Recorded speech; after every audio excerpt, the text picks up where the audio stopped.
Hello friends, स्वागत है आपका ब्रह्मास्त्र में।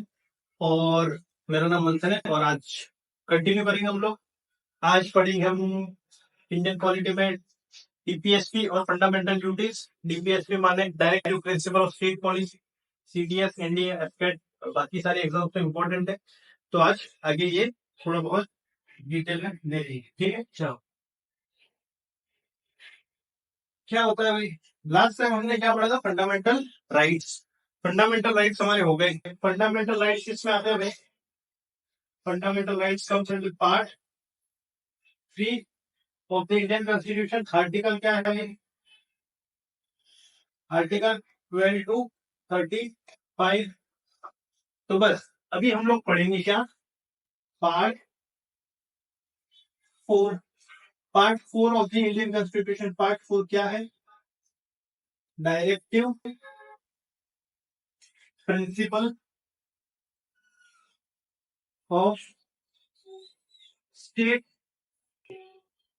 पॉलिसी।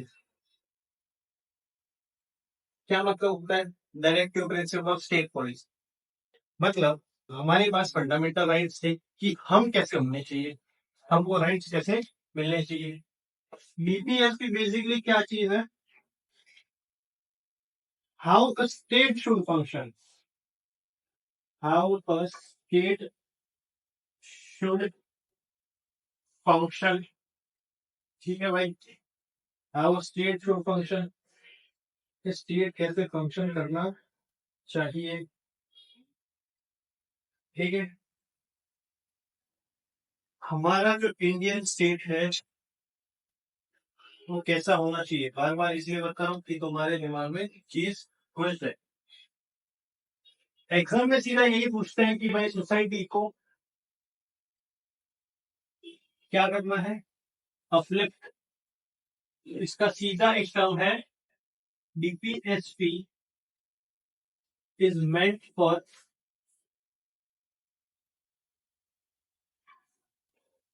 state welfare और है the concept of welfare state.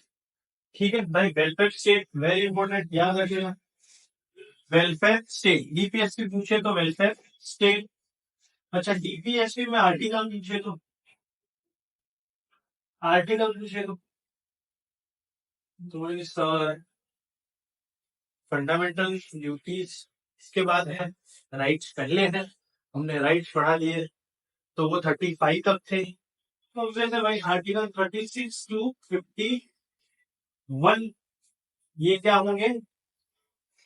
Fundamental, sorry, directive principle of state policy. ठीक है, क्लियर? चल, इतना लिख लो, ठीक है भाई। Indian state, how state should function, welfare state होना चाहिए, आर्टिकल 36 टू 51, ये सारी बेसिक चीजें पूछते हैं।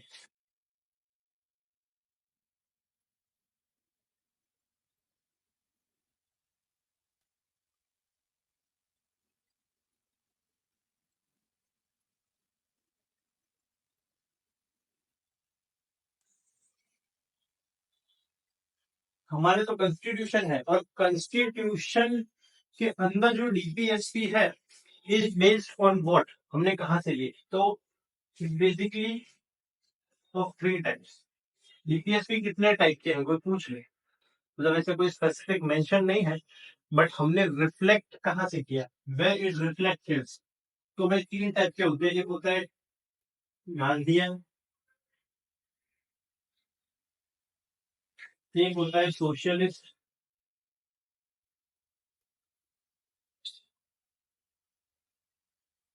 और तीसरा होता है लिबरल।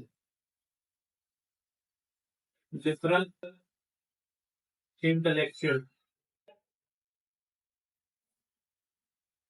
ठीक है, 3 टाइप्स है कौन से भाई? गांधीयन, सोशलिस्ट और लिबरल इंटेलेक्चुअल। मैं थोड़ा फास्ट हूँ, मतलब पढ़ा मैं शायद थोड़ा फास्ट हूँ। तो उसका पर्पस है कि भाई यूट्यूब पे है, फ्री सीरीज है और आपको ओवरव्यू आना चाहिए, समझ आना चाहिए, ठीक है। चलो,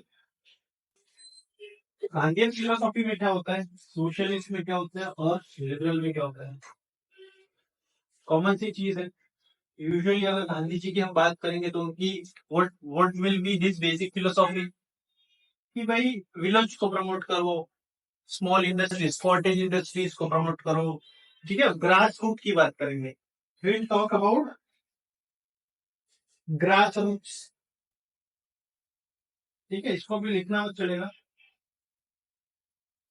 आगे है सोशलिस्ट, क्या बात करेंगे, सोसाइटी की बात करेंगे, ठीक है।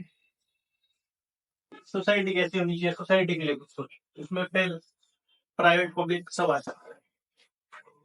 लिबरल इंटेलेक्चुअल, क्या लिबर्टी की बात करेंगे, बड़े बड़े, तो ये थर्ड लेवल, ये ग्रास को समझो, इसके ऊपर थोड़ा ये समझो, इसके ऊपर ये समझो। अब ये नहीं है कि भाई ये बड़ा है इससे ही छोटा है, ऐसा नहीं है, इट्स ऑल सेम, ठीक है। ये सारा एक ही चीज है। तो ये तीन चीजें याद रखना भाई, गांधीयन, सोशलिस्ट और लिबरल इंटेलेक्चुअल। हमने टीपीएससी कहाँ से बोरो किया है भाई, बोरोड फ्रॉम आयरिश कॉन्स्टिट्यूशन, ठीक है। ठीक है, आयरिश मतलब आयरलैंड, आयरलैंड की बात हो रही है, आयरलैंड की बात हो रही है। तो कोई पूछेगी डीपीएससी कहाँ से बोरो किया है, तो भाई आयरिश कॉन्स्टिट्यूशन, ठीक है। चलो ये तो थोड़ी बेसिक चीज है, ये मैं कुछ और पढ़ाता हूँ। हमने देखा भाई,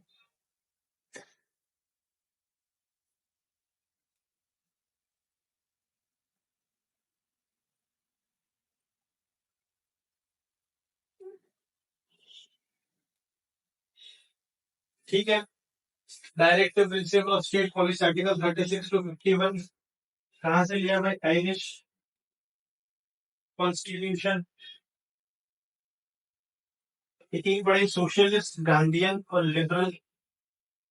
अच्छा, इन तीनों में भी आर्टिकल्स है सारे, बहुत सारे, सारे याद नहीं भी रहे तो कोई बात नहीं, एक बार मुंह में देख लेना, समझ आ जाएगा। पर जैसे कि ये है 343 ए, 39 ए, 43 बी, 48 ए, तो ये सारे क्या है, ये सारे हैं अमेंडेड। मतलब जो कॉन्स्टिट्यूशन बना था तब ये सारे आर्टिकल्स मेंशन नहीं थे, इसको विद टाइम ऐड किया गया, जैसे कि भाई राइट टू एजुकेशन है इसमें, ठीक है, इक्वल पे है, ये वगैरह वगैरह। तो ये सारे हैं, आगे देख, ठीक है, ठीक है।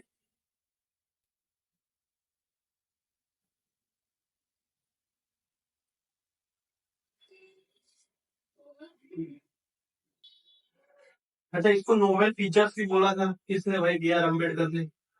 अम्बेडकर जी ने बीपीएसपी को क्या बोला था, novel features of the Indian constitution.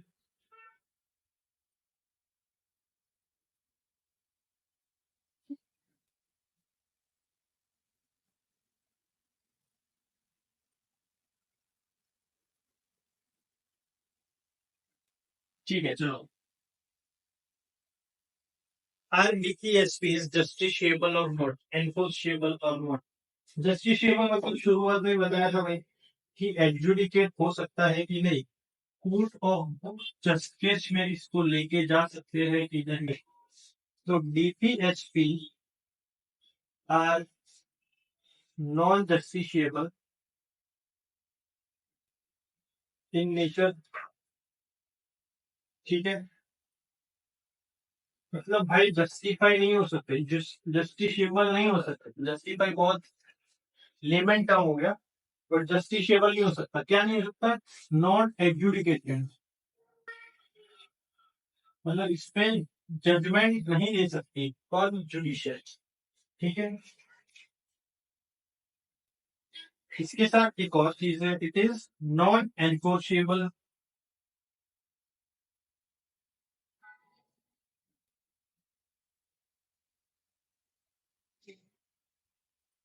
At the same time DPSPs are not enforceable in court of law, मतलब इसे लागू करने के लिए तुम कंप्लेन नहीं कर सकते कि भाई सरकार को बोलो कि आर्टिकल 45 को इम्प्लीमेंट कंपलसरी करना पड़ेगा, तो ये जरूरी नहीं। तो ये दो चीजें बहुत इंपॉर्टेंट है, एग्जाम में भी पूछते हैं, वेरियस एग्जाम्स में, तो याद रख, ठीक है। चलो लिख लो।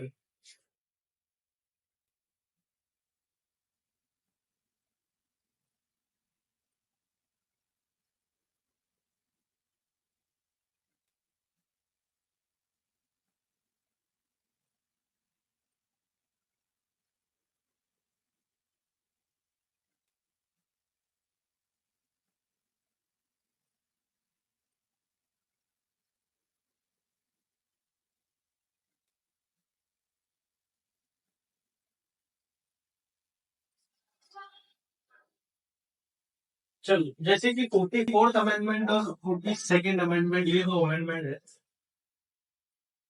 इससे हमारे देश में बहुत सारे चेंजेस आए थे, ठीक है। 1970s के टाइम पे जैसे कि फंडामेंटल राइट्स पढ़े थे, अभी डीपीएस भी पढ़ रहे, यूटीज पढ़ेंगे, तो इन तीनों में अगर देखा जाए तो हर किसी में कहीं ना कहीं ये अमेंडमेंट तो फेमस है ही। तो 42nd अमेंडमेंट को तो क्या बोला जाता था भाई,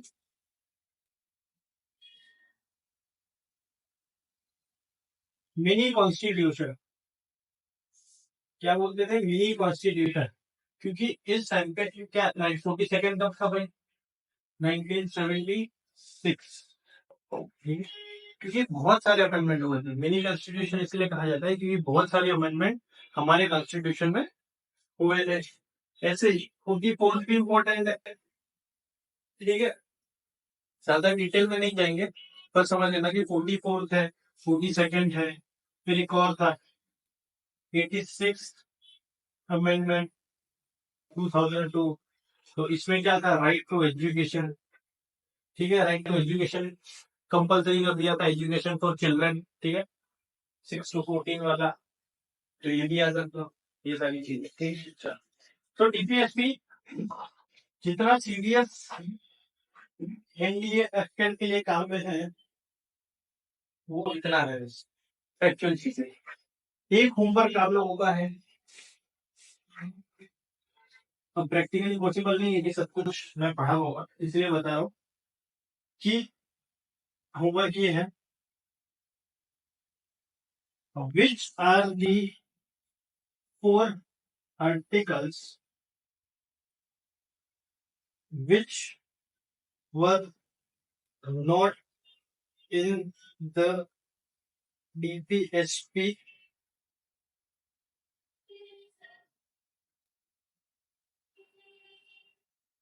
during the enactment of the Constitution, ठीक है। ऐसे कौन से 4 राइट्स थे, 4 आर्टिकल्स थे जो डीबीएसपी में इनिशियली नहीं थे, जिसको अमेंड करके फिर बाद में ऐड किया गया है। तो ये होमवर्क वेरी इंपॉर्टेंट है, 4 आर्टिकल से, हालांकि उसमें से थोड़ा बहुत तो मैंने बता दिया, पर इनमें से बाकी बहुत सारे आर्टिकल्स है, पर हमारे एग्जाम के लिए इतने इंपॉर्टेंट नहीं है, पर बुक में देख लेंगे, ठीक। चलो, अभी हम देखेंगे फंडामेंटल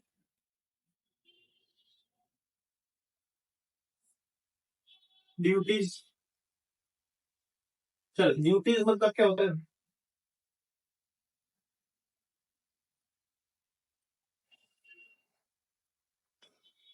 करना पड़ेगा, ड्यूटी है तो करनी पड़ेगी, कोई भी ड्यूटी है तुम्हारी करनी तो पड़ेगी। पर हमारे कॉन्स्टिट्यूशन में ड्यूटीज भाई करनी ही पड़ेगी ऐसा तो नहीं है, बट हाँ करो तो अच्छी बात है, आगे पढ़ो। Fundamental duties come under part 4A of the constitution, under article 51A, ठीक है, ये याद रखना। Article 51A part 4A, sir ये तो आपने बताया था हमें, बहुत सिंपल चीज है। यहाँ पे ए दिख रहा है, यहाँ पे ए दिख रहा है, मतलब क्या हो रहा है भाई, इट्स अमेंडेड, ये पार्ट अमेंडेड है भाई, मतलब ये कॉन्स्टिट्यूशन में इनिशियली नहीं था, इसको बाद में ऐड किया गया। कब किया गया देखेंगे बाद, ठीक है।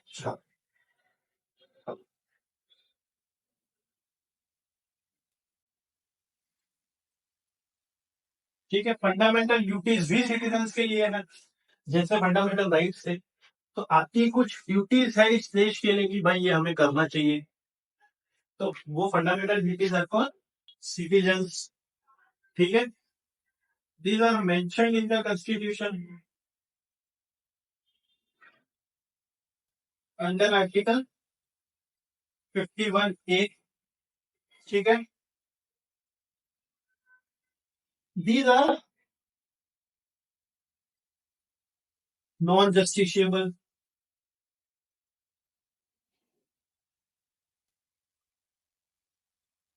ठीक है। जस्टिशिएबल नहीं है, जैसे डायरेक्टिव प्रिंसिपल्स जस्टिशिएबल नहीं है, वैसे फंडामेंटल ड्यूटीज भी जस्टिशिएबल भाई नहीं है। ठीक है। नॉन एनफोर्सिएबल, ये भी एनफोर्सिएबल नहीं है। मतलब मान लो कोई सिटीजन अपनी ड्यूटी पूरी नहीं करता है, निभाता नहीं है, तो उसके सामने कोई केस नहीं हो सकता। ठीक है। चलो, अच्छा इसका रीजन क्या है भाई? डेमोक्रेसी है, तो इधर ड्यूटी का इतना इम्पोर्टेंस नहीं है हमारे देश में, बस मजे करने राइट्स चाहिए। ठीक है। Fundamental duties are borrowed from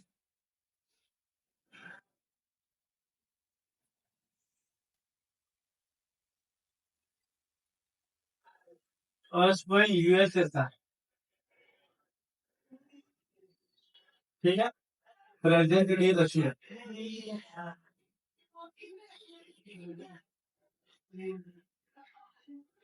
हमारी ड्यूटीज हमने बोरो से कहा से किए हैं?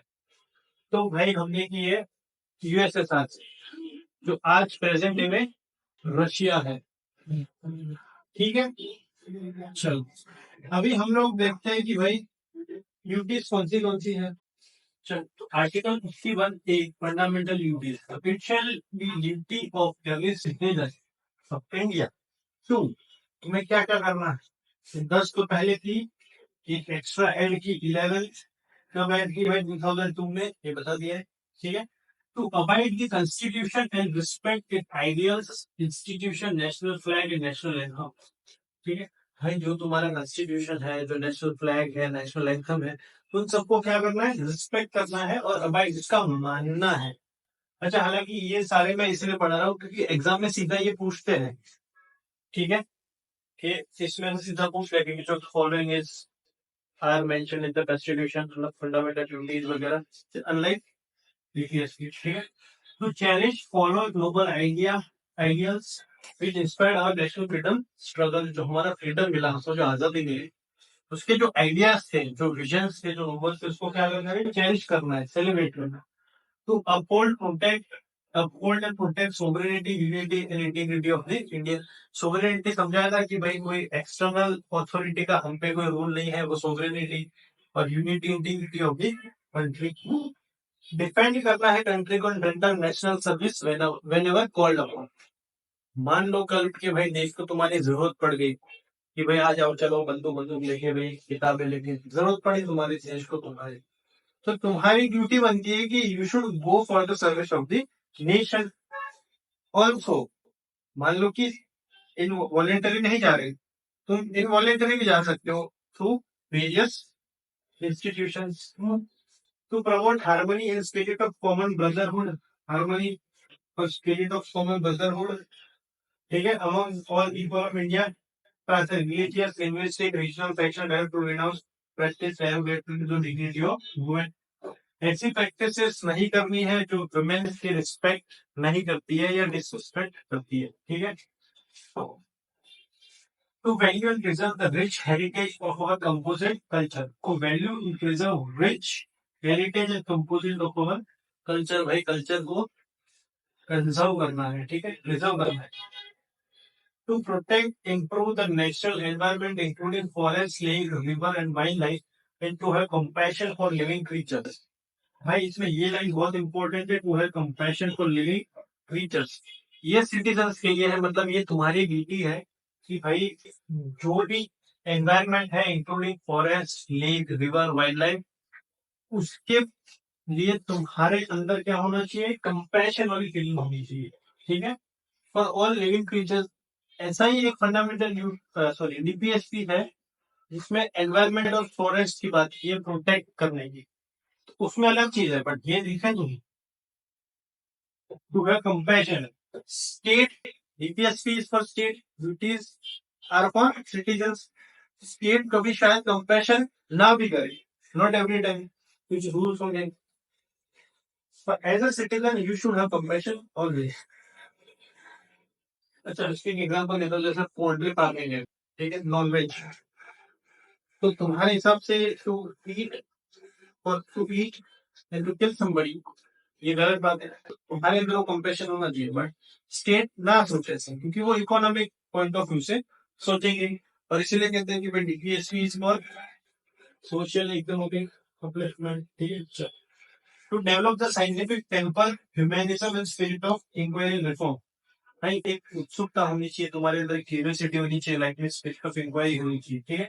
तुम इंटेलिजेंट होने चाहिए to safeguard public property and to violence. Public property को सेफ करके रखना है और वायलेंस से दूर रहना है। टू स्ट्राइव और excellent involves be individual and collective activity.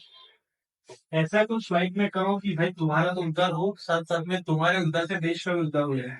So that nation constantly rises to higher level of endeavour and achievements, ठीक है। बहुत इंपॉर्टेंट है, सारे याद रखना, उससे कुछ टफ भी नहीं है। क्या है last, who is a parent और guardian to provide opportunities for education of his child, और इन द केस में be what between the age of 6 to 14।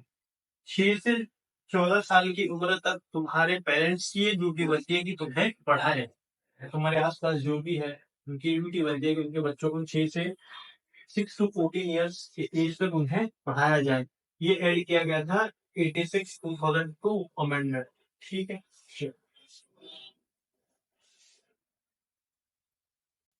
ठीक है। Fundamental duties are non justiciable, non enforceable, borrowed from US sir. चल एक और चीज, fundamental duties वर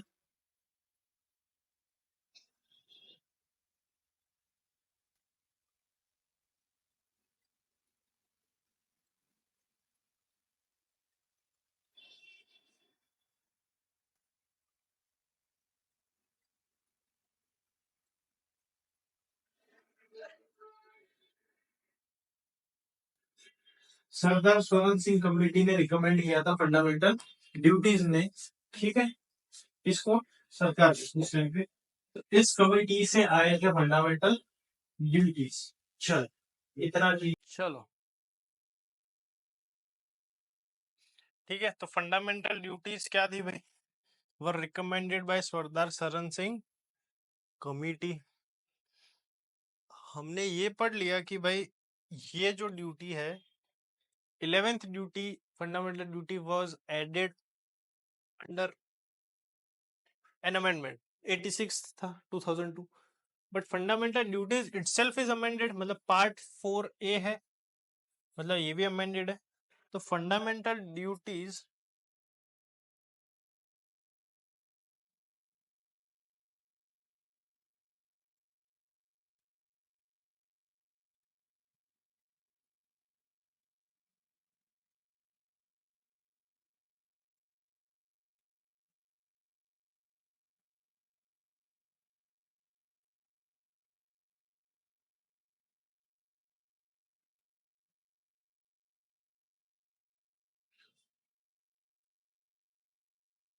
ठीक है। Fundamental duties were added under 42nd amendment of the Indian constitution, 1976 में add हुए थे। चलो ये सारी चीजें याद रखना। तो फंडामेंटल ड्यूटीज में बस इतना इंपॉर्टेंट है, तो इसको याद रखना, ठीक है। चलो आगे चलते हैं।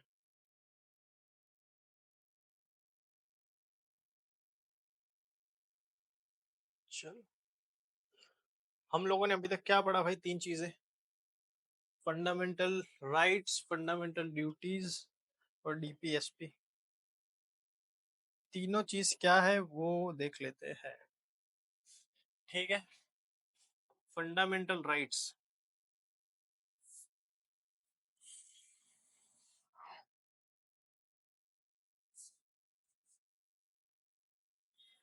फॉर सिटीजन्स प्लस फॉरेनर्स, कुछ ऐसे राइट्स है जो फॉरेनर्स को भी है। ठीक है भाई। डीपीएसपी क्या है? For state.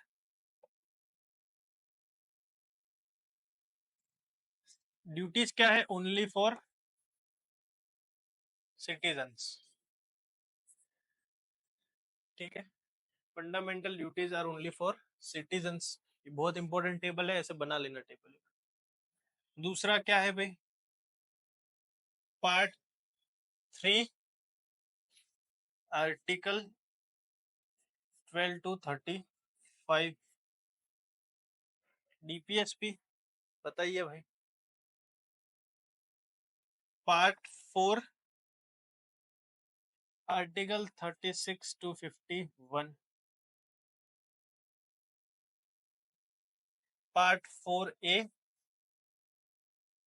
Article 51A। ठीक है, चलो, वेरी गुड। तीसरी चीज जस्टिसिएबल है भाई।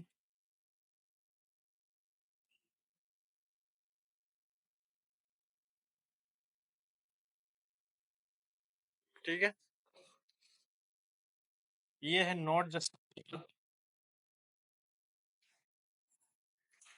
ये भी है नॉट जस्टिसिएबल।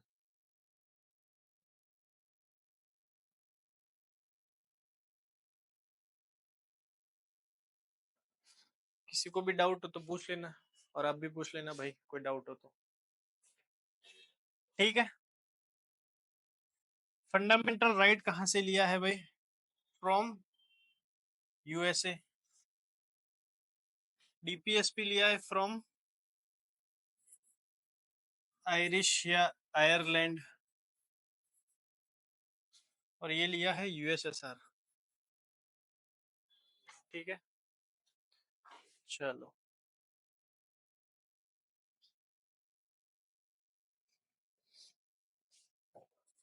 फंडामेंटल राइट्स क्यों दिए गए हमें? For political democracy. ठीक है, पॉलिटिकल राइट्स मान लो, पॉलिटिकल राइट्स। कौन से राइट्स भाई? Political rights. वही डीपीएसपी क्या है? Social and economic democracy. ठीक है, इसको छोड़ देना। Social and economic democracy.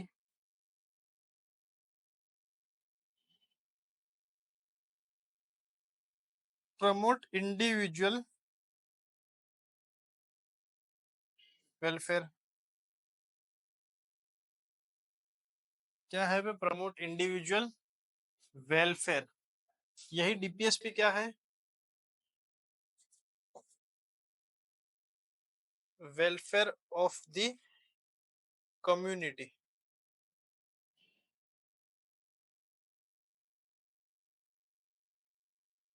ठीक है,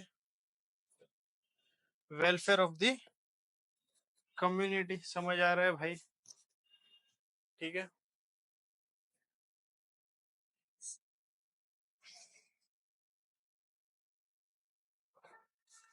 last and the most important part DPSP और फंडामेंटल ड्यूटी में, fundamental duties are negative in nature और DPSP is positive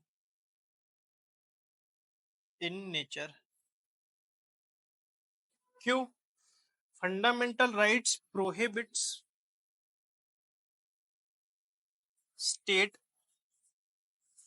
from doing certain things. ठीक है भाई, prohibit from doing certain things. DPSP को positive क्यों बोलते हैं? Because it requires state to perform certain task, certain task, ठीक है, वेरी इंपॉर्टेंट, ठीक है, ये सब पता होना चाहिए। ये प्रोहिबिट क्यों करता है? क्योंकि भाई फंडामेंटल राइट्स है, तो उसे अब्रीच नहीं कर सकती स्टेट, उसे छीन नहीं सकती, ठीक है। वही इसमें जस्टिशियबिलिटी का कुछ है ही नहीं, तो इनको एक स्कोप मिलता है, जैसे कि लिखा है वेलफेयर स्टेट शुरुआत में बताया था, और fundamental rights at the same time क्या है, वो रिस्ट्रिक्ट करता है स्टेट को कुछ लॉ बनाने में। तो ये सारी इतनी चीजें पता होनी चाहिए, ठीक है। इसके बाहर से शायद ही कुछ आएगा, इसके बाहर से कुछ नहीं आएगा, तो ये तुम्हें पता होना चाहिए, ठीक है। चलो, तो फंडामेंटल ड्यूटीज, फंडामेंटल राइट्स और डीपीएसपी का यहाँ तक है, ठीक है। जो भी ऑलमोस्ट जितना इंपॉर्टेंट था, जितना मैं करा सकता था, मैंने कोशिश की है सब कुछ हो जाए। तो बस ब्रह्मास्त्र को देखते रहिए और इसे लिख लेना, ठीक है। चलो, थैंक यू।